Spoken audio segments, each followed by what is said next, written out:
O ferro velho cheirava a óleo queimado, poeira e tempo perdido.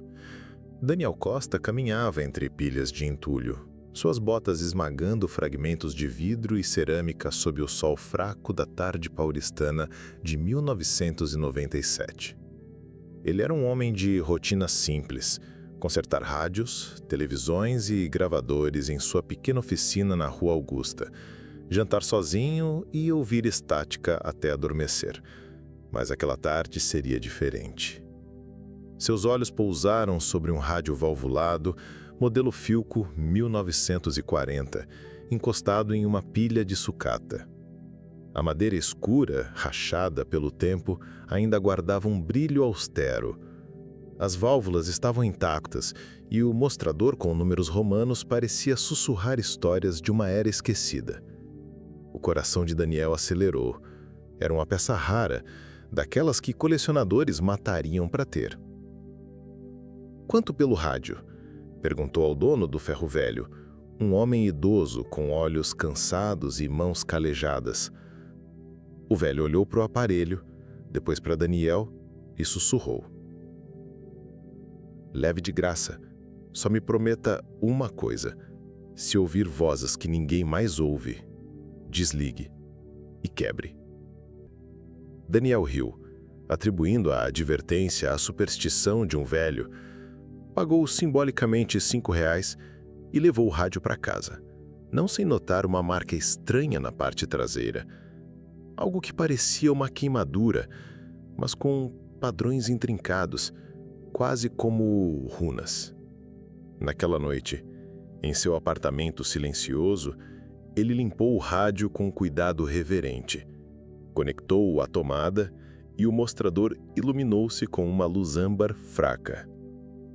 Girou o dial, mas em vez de música ou notícias, apenas estática ecoou pela sala.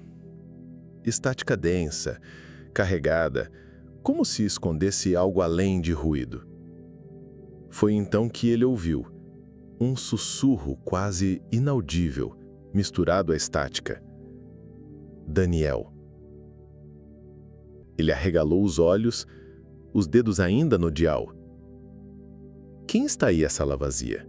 Apenas o zumbido do rádio respondeu, mas agora parecia mais nítido, mais intencional. Como se algo estivesse se alimentando do silêncio daquela casa. Daniel desligou o aparelho, a mão trêmula. "Imaginação", murmurou, tentando convencer a si mesmo. Mas no escuro, o rádio parecia observá-lo.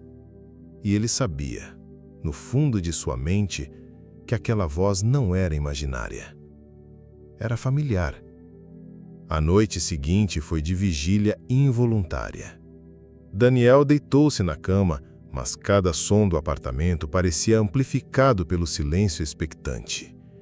O rádio, agora desconectado, permanecia sobre a mesa de centro como um artefato ancestral, sua presença mudando a atmosfera do ambiente. Ele tentou atribuir o ocorrido ao cansaço, à solidão que às vezes prega peças à mente, mas no escuro ecoava aquele sussurro: "Daniel."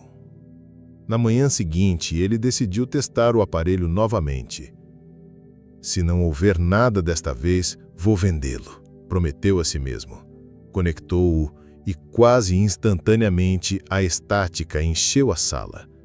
Desta vez, porém, os sussurros eram mais claros, fragmentos de pensamentos que ele reconhecia como seus. Nunca deveria ter confiado nela. Medo de ficar sozinho para sempre. Daniel congelou. Eram vozes baixas, roucas, mas incontestavelmente suas próprias memórias vocalizadas. Ele se aproximou do rádio, o coração batendo forte. "Quem é você?" sussurrou, como se temesse ser ouvido por alguém além da entidade invisível. A estática aumentou e então uma voz mais clara, carregada de uma ironia sombria, respondeu: "Ela te traiu, Daniel. Você sabe. Sempre soube." Ele recuou, como se tivesse levado um choque. Referia-se a Marina, sua ex-noiva, que o havia deixado por outro homem 2 anos antes. Um detalhe que ele nunca compartilhara com ninguém. A traição que descobrira por acaso, uma carta escondida que ele jamais confrontara, preferindo enterrar a humilhação no fundo da mente. Agora, aquela voz arranhada sussurrava exatos fragmentos da carta. Ele me faz sentir viva, Daniel. Você é tão previsível. Cala a boca! Gritou, desconectando o rádio brutalmente. Mas o sussurro persistiu, ecoando na sua mente como se tivesse sido implantado. Ela riu de você, Daniel. Todos riem. Ele passou o dia perturbado, evitando o cômodo onde o rádio estava. No trabalho, consertou um amplificador com mãos trêmulas, quase soldando um capacitor invertido. Seus pensamentos voltavam incessantemente para a voz. Não era possível. Era algum truque? Uma gravação? À noite, ele examinou o rádio com ferramentas, abrindo-o. Nada de gravações, nada de circuitos incomuns. Apenas válvulas envelhecidas e fios empoeirados. Foi então que a voz retornou, sem que o rádio estivesse sequer ligado na tomada. Você não pode me escapar, Daniel. Estou dentro de você. Era mais do que terror. Era uma violação íntima. Algo estava a ler a sua alma, e Daniel percebeu, com um frio na espinha, que isto era apenas o começo. Os dias que se seguiram mergulharam Daniel em um pesadelo acordado. A voz não precisava mais do rádio para falar com ele. Ecoava em sua mente em momentos aleatórios, enquanto fervia água para o café, no metrô lotado, sussurrando verdades que ninguém mais podia saber. Você pensa que é insignificante, Daniel? Sua mãe também pensava assim antes de partir. Ele começara a evitar espelhos, com medo do que poderia ver refletido neles. Foi numa quarta-feira nublada que a voz fez sua primeira previsão. Daniel estava soldando um circuito na oficina quando a voz sussurrou, clara e implacável. Seu colega, o Carlos. O coração vai parar hoje, às 15h47. Ele estará sozinho no armazém. Daniel deixou cair o ferro de solda, as mãos suando. Carlos era o homem que consertava geladeiras no andar de cima, um sujeito robusto, saudável, que sempre assoviava no corredor. Não, murmurou Daniel, tentando ignorar. Mas às 15h43, uma agitação no andar superior chamou sua atenção. Gritos, correria. Às 15h47 exatas, uma ambulância chegou. Carlos tinha tido um infarte fulminante no armazém, onde estava sozinho organizando peças. O terror que Daniel sentiu então era diferente de tudo. Não era mais sobre segredos do passado, era sobre um futuro que só algo sobrenatural poderia conhecer. Naquela noite, ele pegou o rádio com ódio, determinado a destruí-lo. Levou-o para o beco atrás de seu prédio e esmagou-o com um pé de cabra. Os vidros estilhaçaram-se, as válvulas quebraram-se em estilhaços. Ele deixou os restos no lixo, aliviado. No dia seguinte, ao abrir a porta para ir trabalhar, o rádio estava lá, inteiro, como se nunca tivesse sido tocado. A madeira polida, o mostrador intacto. Apenas uma fina camada de poeira cobria-o, como se tivesse repousado ali por décadas. Daniel gritou e chutou o aparelho escada abaixo. Ele ouviu-o bater nos degraus, lascar-se. Horas depois, quando voltou para casa, o rádio estava de volta à sua porta. Impecável. A voz sussurrou em sua mente, agora com um tom quase divertido. Você não pode destruir-me, Daniel. Eu o escolhi-o. Aceite. Enlouquecido, Daniel pegou o rádio e levou-o para a ponte sobre o rio Tietê. Atirou-o por força às águas escuras, observando-o afundar com satisfação doentia. Mas, na manhã seguinte, ao acordar, o rádio estava na sua mesa de cabeceira. E a voz ecoou suave. O espelho do corredor, Daniel. Quebre-o. Há algo que você precisa ver. Sem hesitar, Como se estivesse em transe, Daniel pegou um martelo e dirigiu-se ao corredor. O espelho antigo, que pertencera à sua avó, refletia seu rosto pálido e desesperado. Ele golpeou-o e, com o estrondo dos estilhaços, viu algo que o fez gelar. Por trás do espelho, na parede, palavras rabiscadas a carvão. Liberte-me. E então a voz, mais próxima do que nunca, sussurrou: agora você entende. A descoberta atrás do espelho ecoou na mente de Daniel como um grito silencioso. Liberte-me. As palavras, rabiscadas com urgência, pareciam queimar na parede, mesmo com a poeira assentando sobre os estilhaços de vidro. O rádio, agora quieto em sua mesa, emanava uma presença quase orgulhosa, como se tivesse guiado Daniel até aquela revelação intencionalmente. Obcecado, Daniel passou os dias seguintes em bibliotecas e arquivos públicos, buscando qualquer pista sobre o rádio Philco 1940 ou ocorrências inexplicáveis envolvendo transmissões. Seus olhos ardiam de cansaço, mas o medo era um combustível mais forte. Finalmente, num jornal local amarelado de 1953, encontrou uma pequena nota de página interior. Técnico de rádio encontrado morto em estúdio, suspeita de suicídio. O artigo detalhava que Alípio Mendes, um homem de 54 anos, foi encontrado sem vida em seu estúdio de reparos, cercado por equipamentos radiofônicos. Testemunhas relataram que, nas semanas anteriores, ele queixava-se de vozes na estática, que sussurravam coisas que apenas ele podia saber.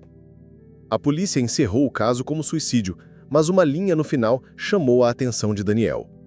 O rádio principal, um Philco 1940, desapareceu do local após o incidente. Daniel conseguiu localizar um antigo discípulo de Alípio, o Sr. Guedes, agora um homem idoso que vivia num asilo. Com voz trêmula, Guedes contou o que sabia.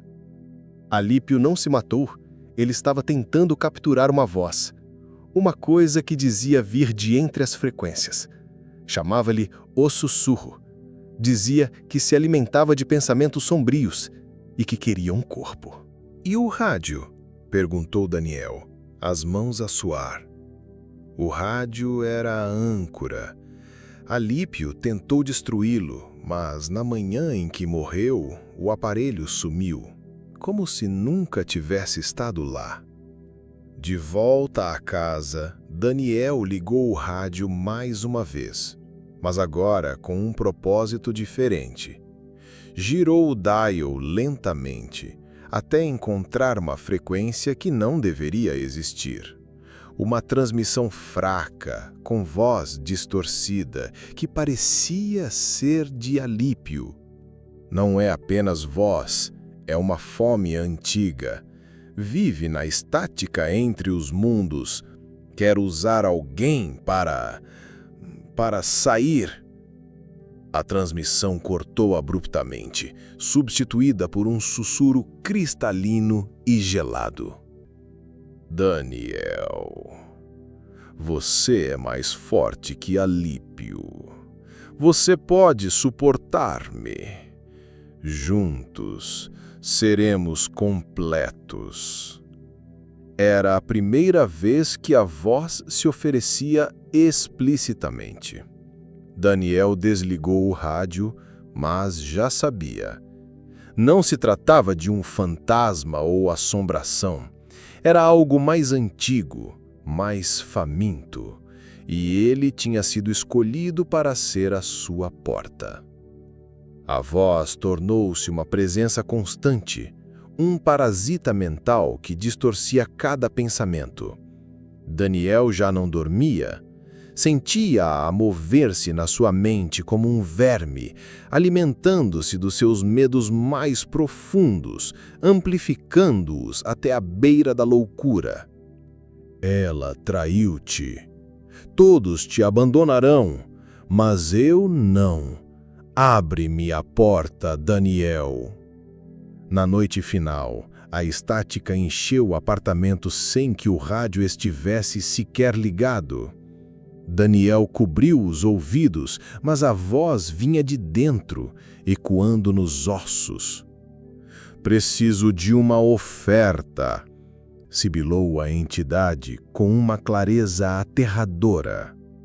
Destrói tudo, todo o que te prende a este mundo. Então ficaremos livres. Daniel resistiu, gritando para que parasse. Mas a voz tornou-se mais persuasiva, mostrando-lhe visões. A sua mãe a chorar, sozinha no hospital. Os colegas a rirem-se das suas costas. Marina nos braços de outro, rindo do seu nome. A dor era insuportável. Com um grito rouco, Daniel cedeu. Agarrou num candeeiro e esmagou a mesa de café. Destruiu a televisão, as prateleiras, as fotografias em molduras. Rasgou cortinas, partiu pratos, entornou livros. A estática enchia o ar, mais alta, mais urgente, como aplausos num teatro invisível. No centro do caos, o rádio permanecia intocado, como um altar. Daniel cambaleou até ele, o rosto cortado por lágrimas e suor. "Está feito", rugiu. "Está tudo destruído." A voz respondeu, suave e triunfante. "Quase tudo." Os olhos de Daniel se fixaram no último objeto intacto, o próprio rádio. E compreendeu. A liberdade não era dele. Era da coisa dentro da estática. E o preço era a sua própria mente. Relatório final do Cartório do Terror. Caso número 309. Data: 19 de novembro de 1997. O Sr. Daniel Costa foi encontrado em estado catatônico no seu apartamento totalmente destruído. Não respondia a estímulos, repetindo apenas a frase: "Ela saiu." O rádio Philco 1940 não foi localizado no local. Em 2003, um funcionário de um arquivo estadual reportou ouvir sussurros vindos de uma caixa de documento selada. A caixa foi aberta. Estava vazia, exceto por um pequeno rádio valvulado e uma nota rabiscada. "Preciso de uma nova voz." O caso permanece aberto. Aviso: se ouvir estática que sussurra seus pensamentos, desligue, quebre o aparelho, reze.